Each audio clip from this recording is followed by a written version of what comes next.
Middle child, two brothers. We're actually very close, but they live in different states. Only child. Childhood obsessions. Christmas, Magic. I want you to hold me. Come and lay My name is Michael, You're a great dancer. You're a terrible liar. and that's Kid. baby. I've always imagined that my life was like a typical romantic comedy. You were so confident. I mean, you just ripped off your clothes like you're a stripper at a bachelorette party. And I basically shower with clothes on. I'll just shut up now. Shall we go to your place tonight? Here's my door. Before we go in, just open the door. Okay. What is this, Michael? Oh, you don't want to... Oh my God, they're in here too. Oh, Papa. You turn my sixes to nine. I think you're very cool, and I'm worried that you're going to break my heart. Mom and Dad, this is my friend, Mike. A friend. Yes, Mom. Just a friend. What is going on here? Who is this guy? He's my boyfriend. Your boyfriend. I think it's great, Kid. We may not look like it, but we are actually kind of hip. Oh my God. We were going to go to Woodstock, you know. Slam. I am. Let's just take a moment to appreciate this beauty. All I wanna be. Kid, what is going on? Are you all right? Come down off the ledge, Mike. I'm seeing a doctor tomorrow. I've been having dreams. I'm afraid the news isn't good. Forever and forever if we're not together. I was always afraid Kit would break my heart, and eventually he did. He broke it open. I've only got one life, and I want you in it. Oh. You have to run the race in front of you because that's all there is. Looking back, this is less of a rom-com and more of a love story. He can't sit for 4 hours. We promised bed. All the beds are occupied. Get my husband to bed. Well, that was Oscar-worthy. Worked for Shirley MacLaine. I'm sorry I never told you how good your ass looks in your khaki pants. I was afraid if you understood how beautiful you are that you'd leave me. Thank you for inviting us. It was Kit's idea. I was vehemently opposed to it. And like all love stories, it never actually ends. Could never do this alone. Hi everyone, Liz Owen here, Director of Communications at PFLAG National. That was just the trailer for Spoiler Alert, a film from our friends at Focus Features. It opened in select cities this past Friday, and it will open nationwide this coming Friday, December 9th. This movie is based on the book Spoiler Alert, The Hero Dies, a memoir of love, loss, and other four-letter words by Michael Ausiello. Last week, I had the great good fortune of speaking with Michael, as well as with the film's stars, Ben Aldridge, Sally Field, Bill Irwin, and the wonderful Jim Parsons, who also produces, about their work on this project, which is truly a PFLAG hug of a movie. Sally, what drew you to this role?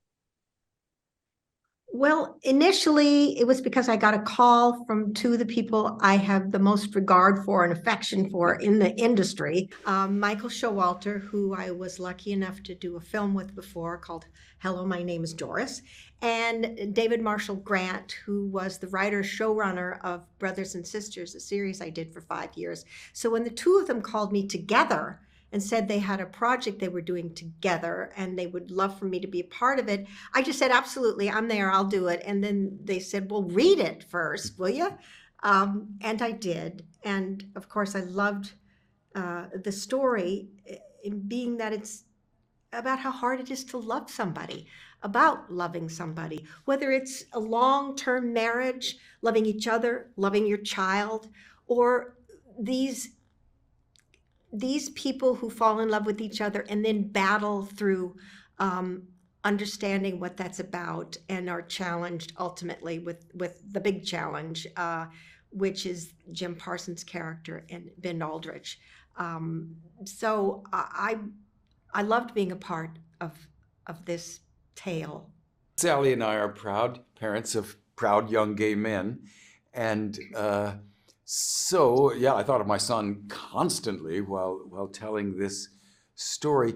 Although I have to say, my first step in, because making a movie is a big old deal, you have to incrementally find your way in. My first step in was just marriage bond with Sally and getting that kind of texture. I think my first line on my first day of work was, "Oh, for Christ's sake, Marilyn."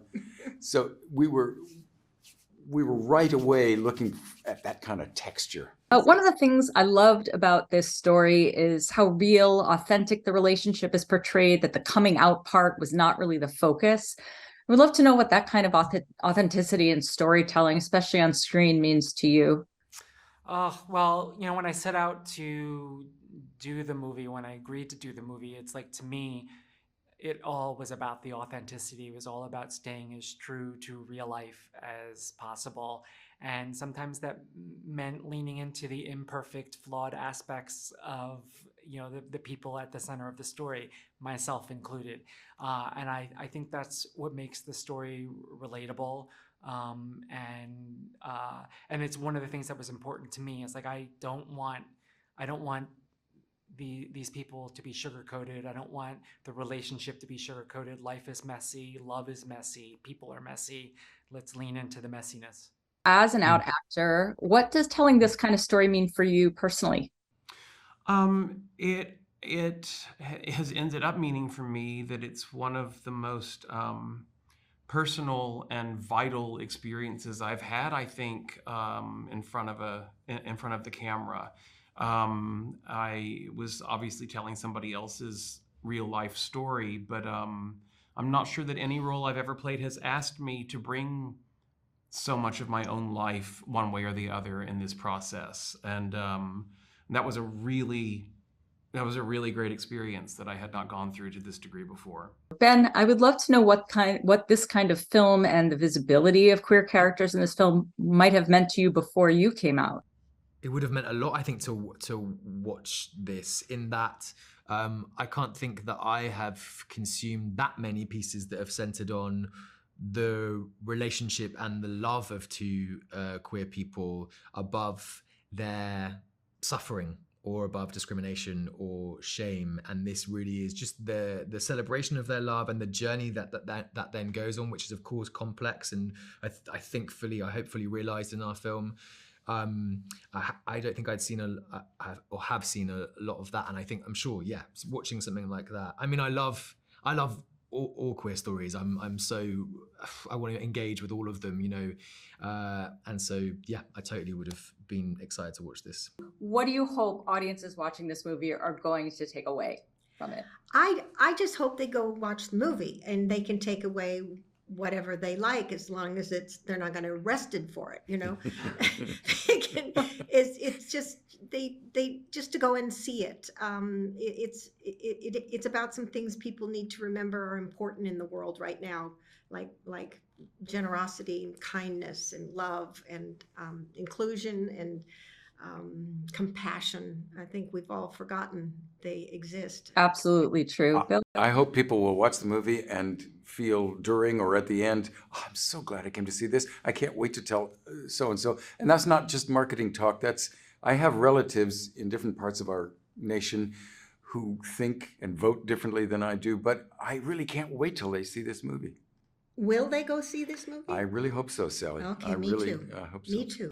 Oh, well, first and foremost, I just hope they enjoy it and connect with it as a piece of entertainment, as a piece of a true story brought to their lives. But I think it's, what